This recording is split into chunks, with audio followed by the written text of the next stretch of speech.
They denied him a meal in first class, not knowing he owned the airline. But what he did next, he didn't fire anyone right away. He just watched, and what unfolded at 30,000 feet would change the skies forever. Why would a billionaire CEO sit silently as flight attendants ignored him? Why didn't he announce his title, demand respect, call security? Who is Dorian Kingsley, and what power does a man hold when he chooses not to use it? This isn't just a story about discrimination. It's about restraint, about a storm that brews quietly in a world full of noise. It's about Seat 1A, not just a chair, but a statement. When one quiet refusal sparked a global reckoning, the question wasn't, what did they do to him? It became, what kind of world allowed this to happen, and what will we do next? If you've ever been overlooked, if you've ever been told your silence meant you agreed, this story is for you. Now, take your seat. The flight is about to begin. Don't forget to like, share, and subscribe because this journey is one you'll want to remember. The terminal lights at Helix International flickered softly in the early morning haze. It was barely 5:43 a.m., and the tannoy system was just beginning to clear its throat for the day. Boarding announcements crackled through the speakers, the kind that blended into the background for most travelers. But, among them, one figure walked with a rhythm that made the world slow down around him. Dorian Kingsley. He moved through the priority boarding lane, not with arrogance, but with a quiet certainty, like a man who had earned the right to walk in silence. No entourage, no designer watch peeking from his cuff, no obvious markers of wealth, yet somehow he radiated presence. A black wool coat, a leather carry-on with no logos, smooth, unhurried movements, the kind of stillness that comes from a life lived both in storms and through them. As he reached the front of the line, the gate agent, a man in his early 30s with neat blonde hair and a smile that didn't quite reach his eyes, paused. "Morning," Dorian offered, voice calm, even warm. The agent glanced at the boarding pass, then at Dorian, then at the boarding pass again. "Too long." Just a moment, sir," the agent said, already typing. Dorian stood still, his suitcase handle resting beneath his palm, not pressing, not reacting. The agent's name badge read Chad. There seems to be a flag on this. Mind stepping aside for just a second while I double-check something Chad asked, already motioning him to a small waiting bench by the wall. Dorian's lips barely moved. "Is there a problem? Nothing major. Just standard verification. One sec." That phrase, standard verification. He'd heard it 1,000 ways, in 1,000 tones. It always meant the same thing. Behind him, the line moved quickly. Passengers with golf polos and sleek haircuts walked past him with cheerful nods, clutching triple-shot lattes and duty-free cologne. None of them were asked to verify anything. He took a seat, smooth, unbothered, pulled out his phone and opened his notes app. 5:45 a.m., gate H6, flight HJ917 to Geneva, asked to verify ticket, not first time. Chad called over a supervisor, whispering too loudly, he's in seat 1A, but it's not logging his profile. Says VIP upgrade, but no concierge tag. The supervisor didn't even look up from her tablet. Just push it through. We've got delays piling. At 5:49, Dorian was waved through with a forced apology. "Thanks for your patience, Mr. Kingsley. You're all good now." Dorian didn't nod, didn't smile, just walked forward and held his boarding pass steady. The jet bridge was quiet, a tunnel of cold metal and subtle hums. As he stepped into the cabin of Helix Jetway's flight HJ917, his presence seemed to shift the air. Even before he sat, some passengers looked up from their phones. Seat 1A. He placed his coat overhead and settled in. No champagne flute, no welcome towel. The flight attendant, tall, sharp-edged, professional to the point of mechanical, offered warm smiles to everyone in rows 1B and 2A, then passed by 1A. No smile, no eye contact. Dorian exhaled through his nose and looked out the window. Fog still clung to the tarmac, crawling like memory across the glass. He reached into his coat and pulled out a photograph, worn around the edges. A young girl in a checkered dress, missing a tooth, laughing. His daughter, years ago. He tucked the photo into his passport. From the back of the plane, boarding announcements and seat rustling continued. But up here, in first class, there was only the slow tick of invisible clocks and silence. He was used to this, the tension that came when he didn't fit the picture. He had built one of the most successful autonomous design platforms in North America, consulted for NASA, sat on a United Nations ethics panel for AI integration. He didn't wear his success like armor. He wore it like breath unseen, but constant. Still, the world often asked him to prove he belonged in places he had already paid for. 10 minutes passed. Still no drink. Still no acknowledgement. He pressed the call button. Once. Softly. No response. The woman in 1B, a marketing exec in Gucci Flats, leaned toward him. "You didn't get your champagne either." He smiled gently. Didn't expect any. The intercom clicked on, "Ladies and gentlemen, this is your captain speaking. Welcome aboard flight HJ917 to Geneva. Our expected flight time will be 7 hours and 23 minutes. As the cabin sealed, Dorian rested his head back. He wasn't angry, not yet, but he was taking note. And when Dorian Kingsley takes note of something, the altitude eventually changes. The cabin lights dimmed to a mellow amber as flight HJ917 taxied toward the runway. Engines hummed like a slow-building storm. Most passengers leaned back, adjusted their headrests, or tapped away at screens. But not Dorian Kingsley. He sat upright in the seat 1A, his hands still, his eyes half-lidded but alert. Still no drink, no acknowledgement. The silence had stretched long enough to become intentional. He watched as the attendant, Meryl Jensen, blonde bob, flawless makeup, and an apron pressed to military perfection, approached row 1. She stopped at 1B. "Miss Harper," Meryl said warmly, "here's your orange mimosa and your wellness kit. Just let me know if there's anything you need before takeoff." Then she pivoted, walked past 1A, no eye contact, deliberate, precise, rehearsed. Dorian said nothing. Again. He turned his head slowly to the window, watching another Helix plane rise into the sky like it didn't need permission. 42 minutes into the flight. Dinner service began early for first class.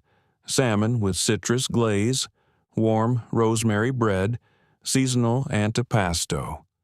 Meryl moved smoothly down the aisle, plating with grace. Row 2 received their orders, then 1B. When she returned with Miss Harper's meal, she placed the tray with a little curtsy. Miss Harper gave a soft chuckle. "You're always so lovely. Meryl, I remember you from the Paris flight. You make flying feel like home." Meryl beamed. "You're too kind." She turned and moved on. No tray for 1A, nothing. Dorian looked down at the tray table folded in front of him, closed, cold, empty. Still, he waited. 20 minutes later, he pressed the call button again. Once, no response. From the corner of his eye, A passenger in 2C leaned into the aisle. A tech startup bro with noise-canceling headphones and scuffed Yeezys. "Hey, man," the guy whispered across the rows. "You didn't eat. You should flag someone down." Dorian nodded once. "I've tried." Tech bro blinked. "Oh." Then he sank back, uncomfortable, knowing, but saying nothing else. In the galley, Meryl stood with a silver tray, chatting with her co-attendant. "Logan," she laughed lightly, checked the passenger manifest, and muttered under her breath, "Seat 1A, Dorian Kingsley. Probably some loyalty program glitch. I swear, people are just playing dress-up these days." Logan snorted. "You think he paid for the seat? Please? You think guys like that buy 1A? A silence passed, then she added, half joking, half venom, "Let 'em ask. That's what they always do. Then they complain. Then they record you. I'm not doing that song and dance again." Back in 1A, the silence now buzzed with static. Dorian stared at the cabin wall. Behind his stillness, a storm was building. Not fury, something deeper, a kind of sorrow mixed with precision, a quiet disappointment that cut sharper than outrage. He opened his phone. Another note. 7:12 p.m. East. Flight HJ917. No welcome, no drink, no meal. Third instance this quarter. Attendant Meryl Jensen. Supervisor log pending. He paused before saving, then typed something else underneath. "They don't see you until you become something they can't unsee." Miss Harper leaned over gently. "Excuse me, sir. Did they forget your meal?" Dorian looked at her, polite, composed. "They didn't forget," he replied softly. "They chose." She frowned. "That's unacceptable. Do you want me to say something?" He shook his head. "I'm working on a different kind of response." Back in the galley, Meryl scrolled through her phone, hiding from sight. Logan nudged her. "You're gonna get written up." Again. Meryl rolled her eyes. "It's one seat. He doesn't even look like he belongs there." A second of silence. "Anyway, worst case, what's he gonna do? Write a Yelp review? At 38,000 feet. Dorian's phone vibrated. A message from Aaliyah. Secure message. "Noticed your seat flag. You good. Dorian, I'm recording. We'll brief you post-landing. Aaliyah, I've activated quiet scan. 12 nodes. I'll extract metadata once you land. Dorian, thanks. Tag, timestamp 7/12. He put the phone away and closed his eyes. He wasn't hungry anymore. He was watching. The cabin dimmed as meal trays were cleared from the first-class rows except, of course, seat 1A, where no tray had been delivered. Somewhere in the hush between courses and cabin announcements, something invisible had been set in motion. Not revenge, not rage, but recording. 38,000 feet in the sky, somewhere above the Atlantic. Dorian Kingsley activated a protocol embedded so deeply in the OS of his phone that not even the manufacturer knew it existed. Quiet scan. A technology built not for punishment, but for precision. It didn't record audio. It didn't spy. It simply listened. It learned. It measured patterns, tone, temperature, latency of service delivery, gesture frequency. It translated behavior into data points, discrepancy patterns across interactions, the difference in voice warmth between passengers, the micro delays before eye contact. It detected bias. With math. 7:14 p.m. beverage delivery delay to 1A exceeds 22 minutes past neighboring row average. 7:32 p.m. flight attendant, eye contact duration in row 1A 0.7s, 1B 4.6, 7:33 p.m. Tray, present in all first-class seats except 1A, time-stamped footage synced. 7:35 p.m. Logan jokes. You think he paid for 1A? Everything was measured. Nothing exaggerated. That's how Dorian worked. In his seat, Dorian sat perfectly still, but his mind churned with memories. He remembered being 11 on a school field trip, when a museum guard followed him through every exhibit. He remembered sitting on a corporate panel at 29, mistaken for the assistant despite being the keynote speaker. And now, here, again in a cabin he'd flown dozens of times before invisibility, served with a cold side of silence. It wasn't new, it wasn't shocking, but it still ached, and he allowed himself, just for a moment, to feel it, that ache, not of hunger, of erasure. Elsewhere in the aircraft, Meryl poured herself a second espresso in the galley. Logan glanced toward the curtain, a flicker of guilt in his eyes. "You sure about skipping 1A?" he asked. Meryl waved it off. "People game the system all the time. That's not what first class is for. It's for people who belong." Logan hesitated. What if he does belong? Meryl's voice sharpened. "Then he'll be just fine waiting until we confirm." Logan looked down, then out at the curtain, but said nothing. In the coach cabin, a baby cried. A flight attendant offered a smile and a second bottle of water. Service unfolded as it should, but up in 1A, where silence had been curated like art, Dorian quietly tucked his phone into his pocket. He had enough. Another message blinked across his screen. Aaliyah Green. Quiet scan complete. Cross-validated with prior 3 flights. Pattern confirmed. Flagged language, service patterns, and behavior deviations recorded. Dorian typed back overlay with demographic recognition. Match to manifest data. Aaliyah. Running model. Will transmit report upon landing. Anything else? Dorian. Yes. Tag passenger witness statements. Miss Harper 1B. Verbal. Logan possible corroboration. Prior warning for Meryl. Aaliyah. Found. HR reprimand 2 years ago. Dubai leg. Similar complaint. Dorian smiled softly. There it is. He didn't raise his voice. He never needed to, because the higher the altitude, the clearer the view.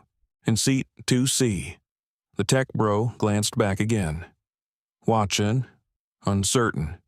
He whispered, "Man, you're just going to take that Dorian turn to him. Calm, not cold. Do you ever notice how no one notices?" he said, "until someone like me refuses to disappear." The tech bro blinked, didn't answer, and quietly sank back into his seat.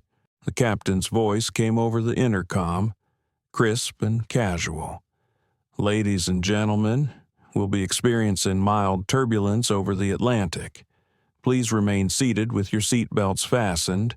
But in 1A, another kind of turbulence was building. Quiet, slow, measured, and inevitable. The murmur in the galley was barely audible beneath the low hum of the engines. But to Dorian Kingsley, every word passed through the curtain like a razor through silk. He didn't need microphones. He had context. He had pattern recognition. He had memory. And what memory couldn't capture. Quiet scan did. In the galley, Meryl Jensen exhaled sharply, leaning on the stainless steel counter. "So let me get this straight," she muttered, clearly venting. "We're just handing out 1A now to whoever what's next. We served caviar and Coach Logan Harris didn't respond." She continued, voice lower but sharp as glass. "You know the problem with this job. It used to mean something. You could tell who the real flyers were." Logan sighed. "Meryl, I'm just saying," she snapped. When you've worked here long enough, you see it. The ones who walk on like they built the place, and the ones who look like they're just visiting." There was a silence, a loaded one. Then she added with a smirk, "Seat 1A isn't a diversity program. In 1A, Dorian blinked slowly. He didn't flinch, didn't scowl, but a crease appeared near his temple, just one. He typed something quietly into his phone. Note, 7:59 p.m. Seat 1A isn't a diversity program. Merrill Jensen, recorded in proximity scan. Tone contemptuous. Logan Harris present." He sat back. It wasn't the insult that cut. It was the arrogance of invisibility. The belief they were safe because people like him were assumed to be too grateful, too polite, or too powerless to say anything. Row 1B shifted. Miss Harper, the first-class passenger next to him, leaned over once more. Still nothing, she whispered. He turned to her, soft-voiced. "They've made a decision. I'm just making one, too." She frowned. "That's not right. You paid for this seat." "I paid," he said, "for more than the seat." She paused, then nodded, understanding more than he expected. Meanwhile, Logan paced the galley. "Look, Merrill, we need to be careful." "Oh, please," she hissed. "He's not going to do anything. You know how many guys like that get mad, then ask for free miles, he'll tweet, 'We'll apologize,' and HR will buy him a gift card." Logan lowered his voice. "This one's different." Merrill rolled her eyes. They always think they're special. 45 minutes later, as the flight crossed over the open Atlantic, the turbulence started not outside, but inside the system. A Leah green screen back at HQ flashed. Pattern confirmed. Voice matching identified discriminatory speech in service logs. Cross-flight comparison. Dorian Kingsley mistreated on 3 prior routes, 2 involving Merrill Jensen. Internal code flagged 117B, malicious discretion in first-class services. Aaliyah leaned forward, fingers flying. She initiated a live sync with Kingsley Private Holdings. Compliance Division.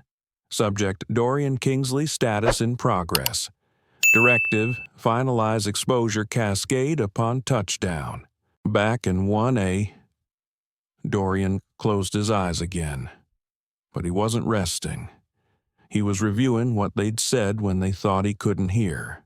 What they'd implied when they thought he didn't understand. And most of all, what they'd revealed about themselves when they believed he didn't matter. The captain's voice crackled over the intercom once more. "Ladies and gentlemen, we're cruising at 39,000 feet. Weather remains clear as we pass over the mid-Atlantic. ETA to New York, 4 hours, 22 minutes.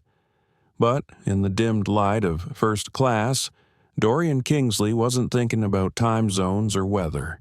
He was studying the manifest, not the flight log, the human one. Seat 1A, Dorian Kingsley.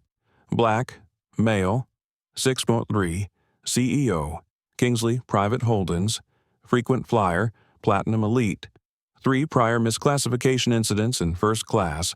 2 service neglect reports filed in the last 6 months.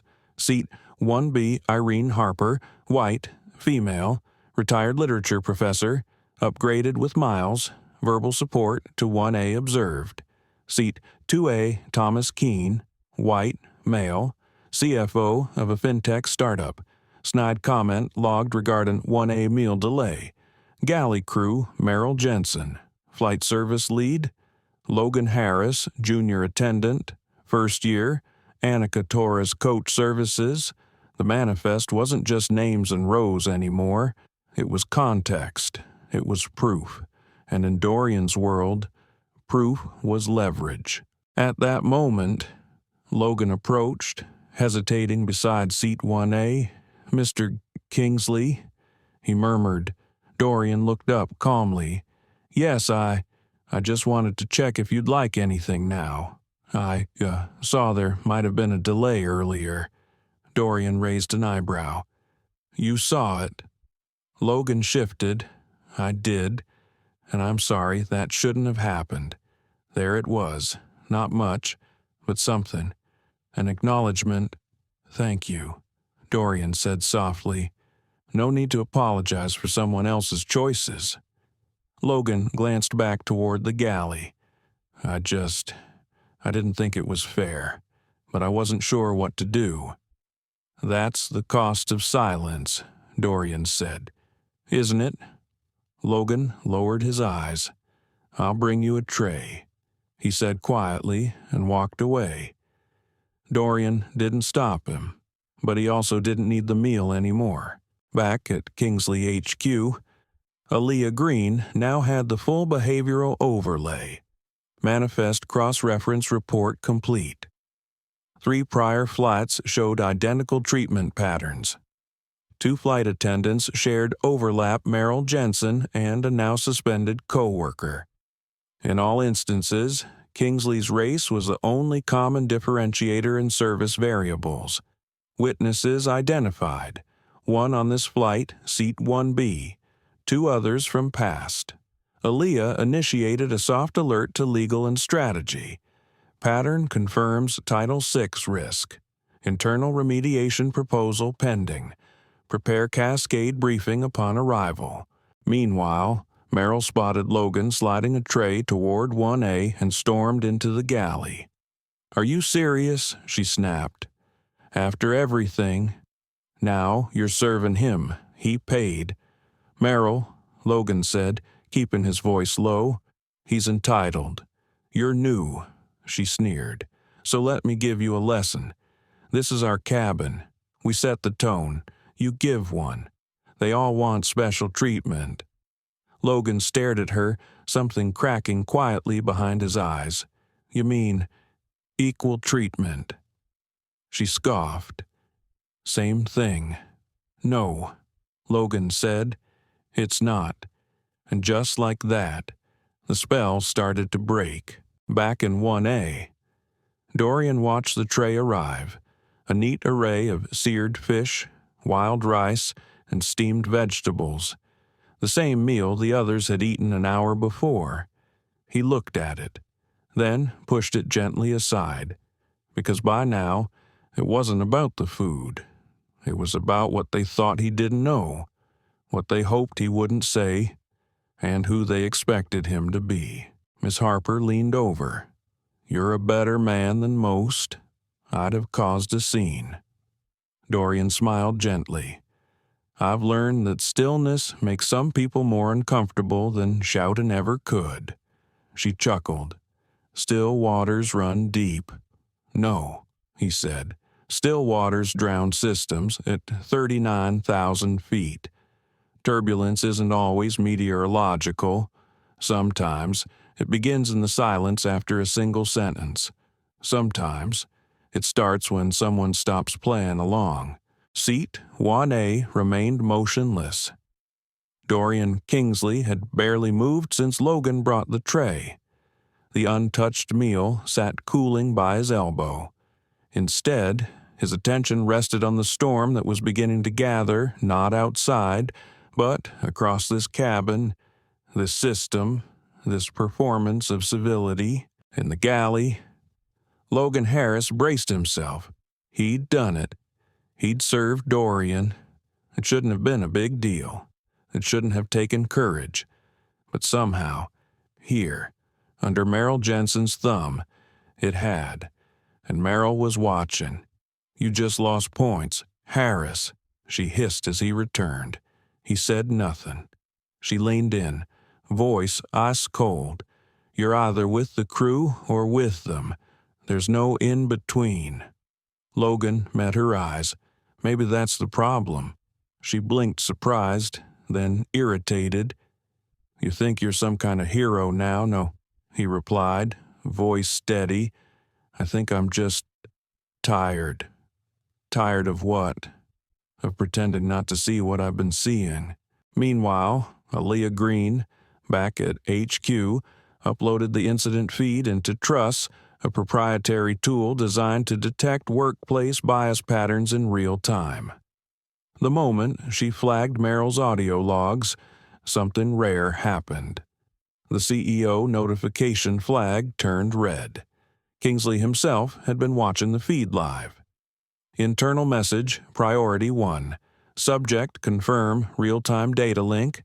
Voice match, behavioral bias, frequency over threshold. Legal directive, 77 LB, bias in transit. Pre-activation protocol authorized. Next steps, pending arrival. Aaliyah sat back. The storm was officially inbound. And then, actual turbulence hit. Not symbolic, not social, the kind that makes cups jump and voices catch mid-sentence. The captain came on. We're hitting some unexpected rough air, folks. Nothing serious, but please remain seated and buckle up. As the cabin trembled, Merrill moved with purpose straight to 1A. You need to secure your tray, she said curtly. Dorian looked at her, calmly, deeply. I haven't touched it. Well, it needs to be stowed, she said, not quite hiding her annoyance. He nodded and gently slid the tray back to her. As she took it, she whispered just low enough to think it would go unheard. You people always want to make a scene. Dorian's gaze didn't flicker, but in the quiet that followed, a low chime rang in his earpiece. It was Truck's. The onboard AI had caught it: tone, content, facial micro-expression, even posture.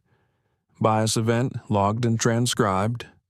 Code 119R. Escalation path triggered.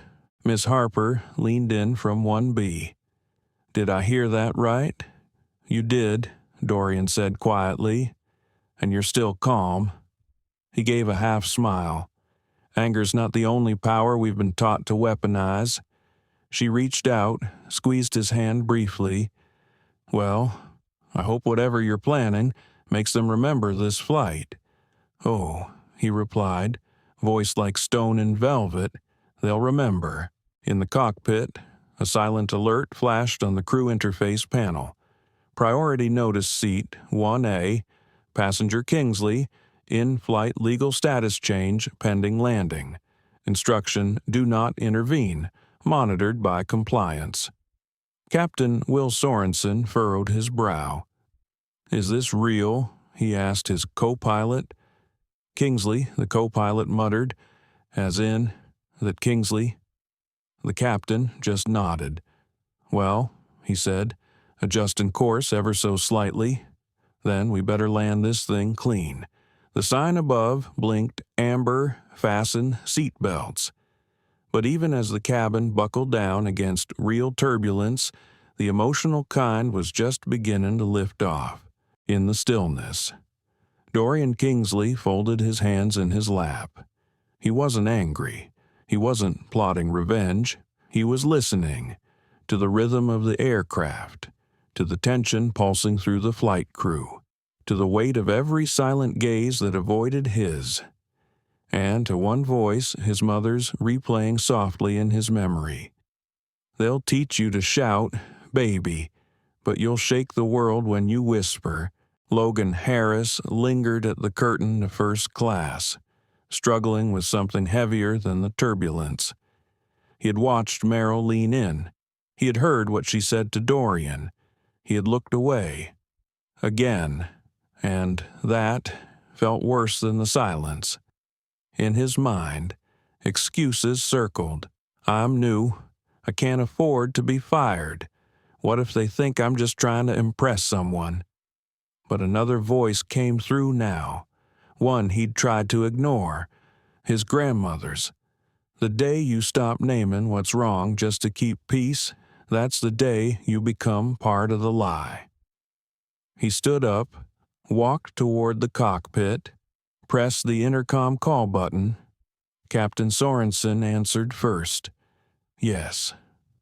Harris Logan cleared his throat. I need to file an incident report. Silence. Then verbal or physical verbal, Logan said, directed at passenger 1A. I witnessed it firsthand. Sorensen sighed. You sure you want to make this formal? Son, Logan looked through the windshield, the endless blue beyond. I don't want to, he said, but I'm done helping it stay informal. Back in 1A. Dorian glanced at his watch. 37 minutes since the last flashpoint, long enough to cool down, not long enough for people to assume it never happened. He reached down, opened the folder tucked in his satchel, inside a simple printed sheet, Kingsley Holdings, Internal Audit Pilot Program. Echo. It wasn't about discipline, not at first. It was about exposure. Systems only shift when someone lifts the floorboards, and he had just found the perfect plank. Meanwhile, in the galley, Merrill Jensen leaned against the wall, arms crossed. She noticed Logan return. You done apologizing for being soft? She muttered. No, he said. I'm just getting started. She blinked. What's that supposed to mean? He met her eyes, level and clear now. I reported what you said to the captain, formally. Her mouth dropped open. You did what? For the record, Logan said calmly. I didn't want to make trouble, but I'm not going to pretend anymore. You crossed a line. Her face turned red, but he held his ground. I'm not your enemy, he added, but I won't be your excuse either. She stood frozen, and for the first time on this flight, Merrill had no words. Miss Irene Harper, still beside Dorian, was knitting slowly. She didn't say much, but every so often, she looked over and offered a quiet nod. Not pity, not confusion, just solidarity in its quietest form. At one point, she whispered, "That boy did the right thing, you know?" Dorian smiled. "I know," he said, "but so did the man who made it possible." In the cockpit, the co-pilot turned to Sorensen. What now? The captain glanced at the alert log, then at the legal compliance message that had just popped, subject 1A escalation. Verified, actionable post-landing. We do our jobs, he said, voice even, and we don't get in the way. Then he added quietly, that man back there, he's not just a CEO, he's gravity, and gravity never forgets where it's pulled from. The seatbelt sign stayed on. Not for turbulence, not anymore. It stayed on because everyone could feel something tightening. Truth, consequences, change, and none of it was asking permission to land. The descent had begun. Not just in altitude, but in silence, in temperature, in certainty. Passengers shifted in their seats. The lights dimmed slightly. The pressure changed. People started to reach for their headphones or gaze out the window. But seat 1A, Dorian Kingsley, remained still, composed, waiting like the eye of a storm. A man whose restraint was more terrifying than rage. In the cockpit, Captain Will Sorensen exhaled quietly as he eased the aircraft toward final approach. Tower, this is Stratus Flight 8117 descending to 4,000 inbound for runway 16L. Requesting clearance and follow-up tag for priority passenger. The controller's voice came through without delay. Stratus 8117 cleared for runway 16L. Ground team has your code. Hold post-landing for directive transfer. The message was coded but very clear. They knew who was on board. They knew what had happened. Logan Harris was pacing near the galley, glancing at the seat map, then toward Merrill. His hands fidgeted with the edge of his uniform shirt. He had stepped forward. He had spoken up. And now, the wait. The moment after impact, but before sound returns. He thought about the rent due next week, about his sick mother back in Houston, about whether this moment would cost him more than just a job. And yet, something in him had settled. If I lose this job for telling the truth, was it ever a job worth keeping? That thought hit harder than he expected. It didn't make the fear go away. It just gave it shape. Back in first class, Miss Irene Harper leaned over toward Dorian. "May I ask you something?" "Of course," he replied. "Why didn't you stop it sooner?" she asked gently. "You had every right." He turned to her, thoughtful, "Because I needed to see how far it would go." She blinked. "And now that you know," he glanced down the aisle, then toward the windows as the city below sparkled into view. "Now I let the truth finish the descent." Merrill Jensen was watching everything. She could feel it unraveling. The captain had said nothing to her since the report. Logan wasn't afraid of her anymore, and worst of all, Kingsley hadn't yelled, threatened, or demanded a thing. It was as though she didn't matter enough to fight, and that hurt more than any reprimand. So she snapped. She stormed over to 1A, just as the gear lowered beneath them. "Let's just clear the air now," she said in a tight whisper. "I'm sorry you felt disrespected." He didn't move, didn't blink, just looked at her, then replied, with terrifying calm, "Apologies without ownership aren't apologies. They're just rehearsed lines, and I've heard better actors on budget flights." She stepped back like she'd been slapped. Silence fell again. Miss Harper raised an eyebrow at her, then looked back to her knitting without a word. The plane touched down, smooth, controlled, but the weight of the landing wasn't just mechanical, it was inevitable. The wheels shrieked gently against the runway, the nose dipped, reverse thrusters kicked in, then silence again. Until, ladies and gentlemen, welcome to Atlanta. Please remain seated. No one moved, not yet. Because down below, something was happening. A fleet of black SUVs had pulled up beside the jet bridge, and from them emerged 3 uniformed agents, 2 in compliance vests, 1 in a tailored charcoal gray suit with a platinum lapel pin, Internal Ethics Division, Kingsley Holdings. The airport had been warned. The crew had been notified. The gravity shift was complete. Dorian stood and buttoned his jacket. Miss Harper watched him like someone witnessing history. "You ever wonder if they'll actually learn anything?" she asked softly. He turned to her, smiling gently. "I don't expect them to learn today," he said. "I expect them to remember tomorrow." Then he stepped into the aisle, straight into the storm he had never raised his voice to summon. The doors of Stratus Flight 8117 opened, not with ceremony but with precision. The air that rushed in from the jet bridge was colder than expected, sharper, like something waiting to cut away the old. Outside, 3 figures in charcoal gray stepped forward. The one in front, tall, female. Stone still wore no name badge, just a platinum pin in the shape of a compass. Elara Vaughn, Director of Executive Integrity, Kingsley Holdings. She didn't need an introduction. When she boarded, even the captain stood up. Meanwhile, back in the galley, Merrill Jensen whispered to herself, "I can't lose this job. I've given 10 years to this airline. 10 years." Her voice cracked as she stared at the polished service cart. It wasn't about losing income. It was about losing identity.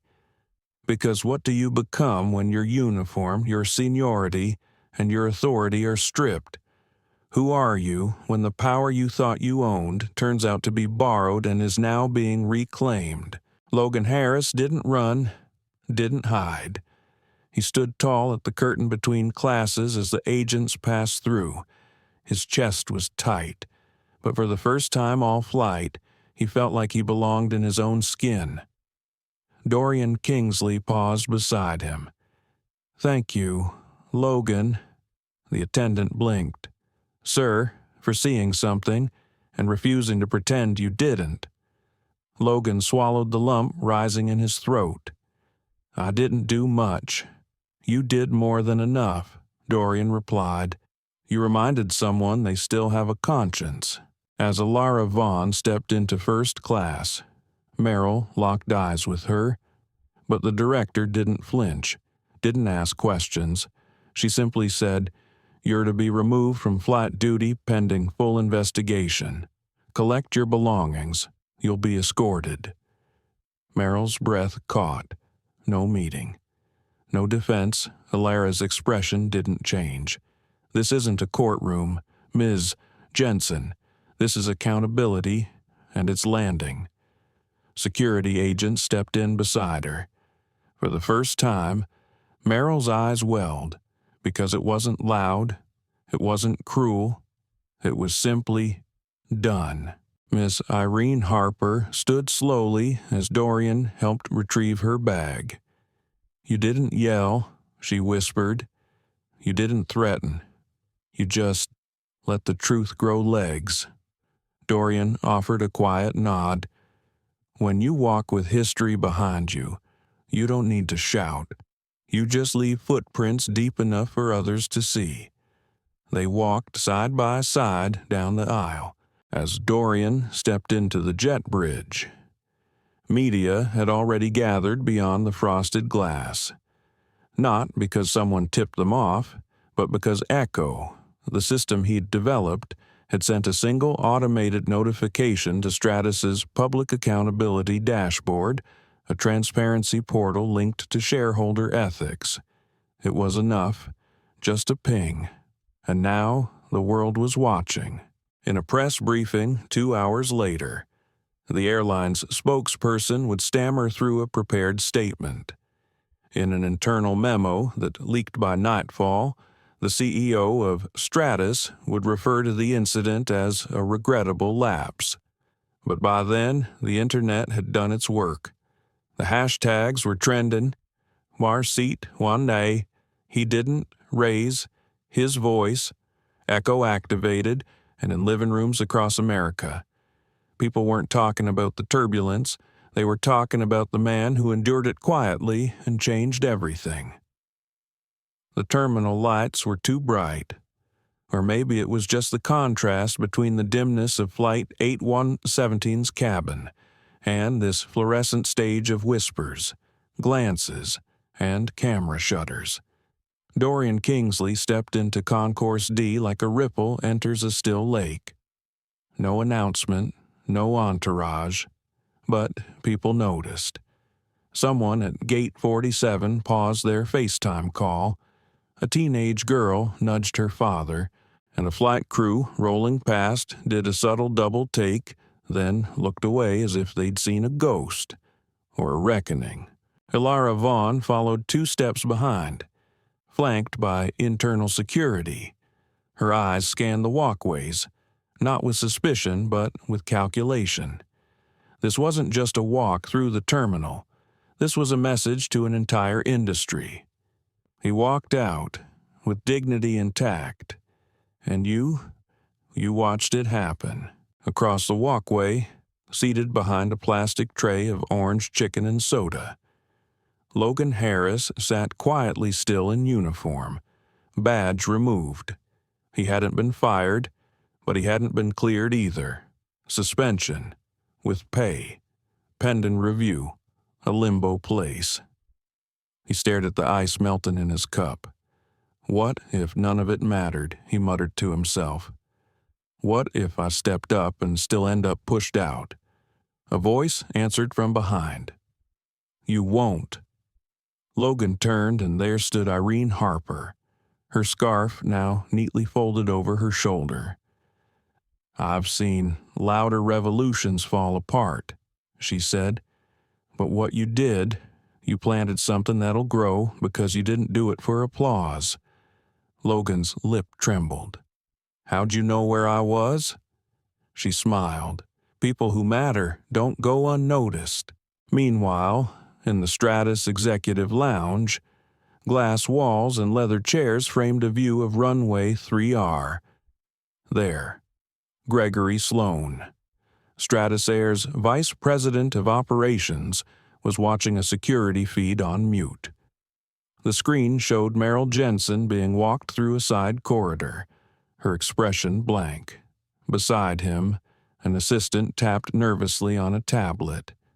"Sir, the Kingsley Holdings Transparency Report is live, and it's going viral." Sloan rubbed his forehead. "Get me the CEO." "But it's Sunday." I said, "Get him." Because if they didn't act now, Stratus wouldn't just be facing a PR storm, they'd be facing a stockholder mutiny elsewhere in the terminal. Dorian stood at a coffee kiosk, not ordering, just watching. His phone buzzed with dozens of pings, none of which he answered. He was waiting for something else, not the headlines, not the apology emails, not the investors trying to jump ship. He was waiting for a shift, a quiet shift, and that's when a young black woman pushing a stroller slowed near him. She didn't say a word, just nodded, a simple, "I saw what you did" kind of nod. He returned it. That was enough.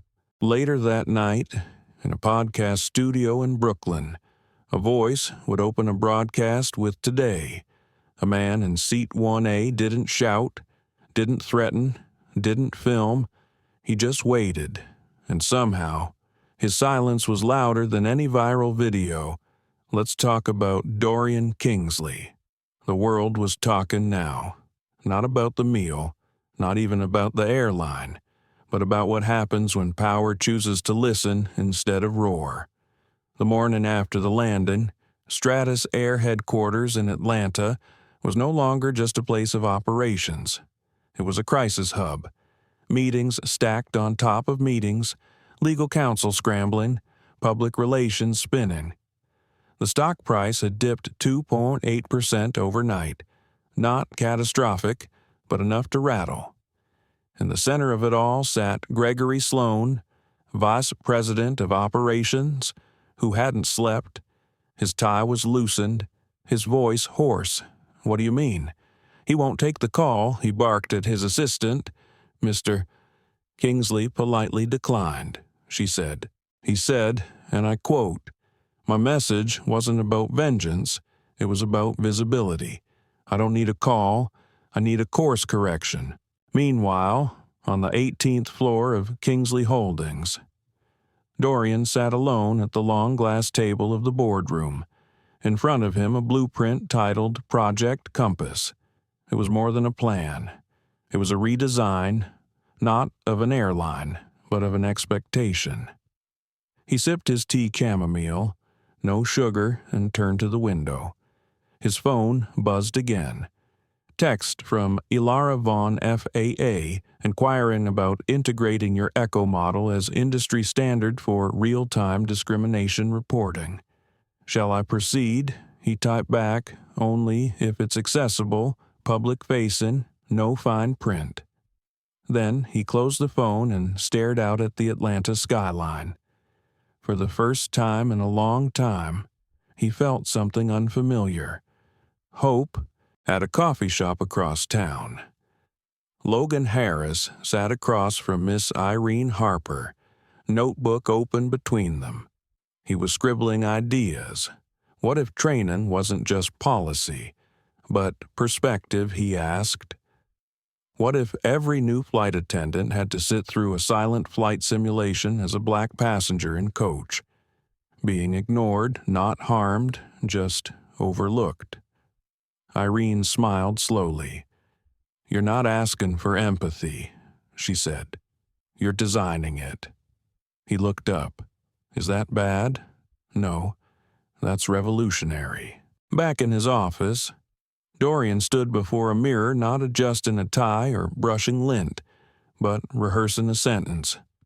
It's not enough to say, "That's not how we are." We must say, "That's not how we'll ever be again." He paused. No, not quite right. He tried again. The purpose of power is not to punish. It is to prevent pain, especially the invisible kind. Yes, that was closer. Because this wasn't just about an airline crew. It was about a culture that allowed micro-silences to become structural walls.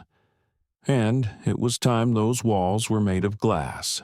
Later that evening, a Stratus internal bulletin appeared on every employee's portal. Subject: change in flight plan. Effective immediately. Echo protocol is being implemented for all passenger experience reviews. Every flight crew will be evaluated not only on performance, but perception and impartiality. Employee-led equity councils will be created at every regional hub. All first-class service procedures are to be audited by third-party diversity consultants. Lastly, every voice counts no matter where they sit. Signed, Acting CEO, Stratus Air. The memo spread fast, not because of fear, but because of recognition. Someone had listened, and not just with ears, but with intention. The seat was empty. Seat 1A, Flight 907 bound for Seattle. Boarding had begun. Passengers shuffled down the jet bridge, shoulders hunched beneath the weight of carry-ons and anticipation. But Seat 1A sat pristine crisp linens, untouched champagne glass, a silent throne at the front of the aircraft. Captain Noor Franklin watched from the cockpit, glancing at the manifest. She leaned toward her co-pilot. "You know who that seat's for?" He nodded. "Heard rumors. Don't know what's true anymore." She smiled slightly. Maybe that's the point. Minutes later, a calm, measured presence stepped aboard. Dorian Kingsley. He wore no suit today, just a slate gray sweater, dark jeans, and loafers. Comfortable, grounded. He exchanged a quiet nod with the flight attendant, this one wide-eyed, kind, and new. She looked unsure of how to act. "Mr. Kingsley, sir, we've been briefed, but I just want to say—" She stammered. He raised a hand gently. "Just treat everyone with dignity. That's all I ever needed."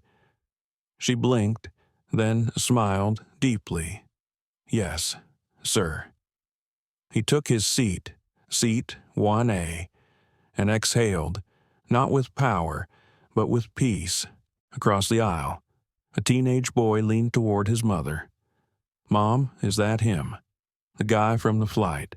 His mom hushed him, but not unkindly. "He's not a story," she said. "He's a person."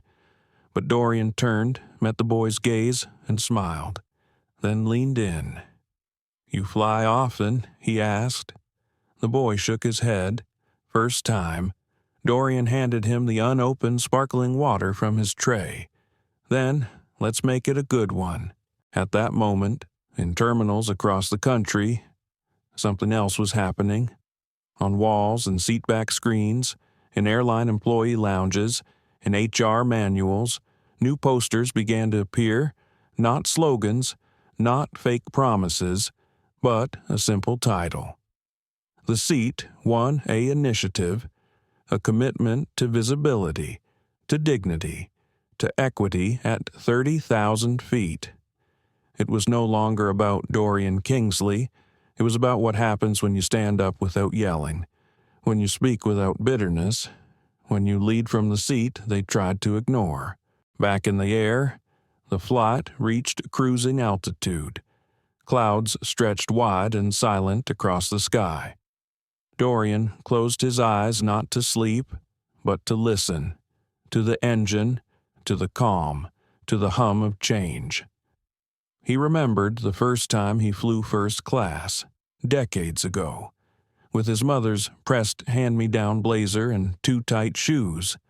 She'd said, "Never mistake silence for acceptance, and never mistake kindness for weakness." He hadn't. Not then, not now. and as the aircraft sailed forward, Dorian Kingsley sat in seat 1A, not above anyone, not below anyone, but with everyone. Sometimes, it's not the shouting that changes the world. It's the silence, the pause, the calm voice in Seat 1A that says, "I see you, and I won't look away." In a world where microaggressions go unnoticed and dignity is too often denied, this story reminds us that power doesn't always roar. Sometimes it sits still and it builds something better. Because true justice isn't in punishing those who failed to see you. It's in rebuilding a system that refuses to look away again. Let this story be a reminder that your voice matters even if it's quiet. That every seat, whether in economy or first class, deserves respect. That changing the world doesn't always begin with anger. It begins with intention. If this story moved you, share it. If it made you think, subscribe. If you felt seen, give us a like. And stay tuned, because the skies are full of stories, and we're just getting started.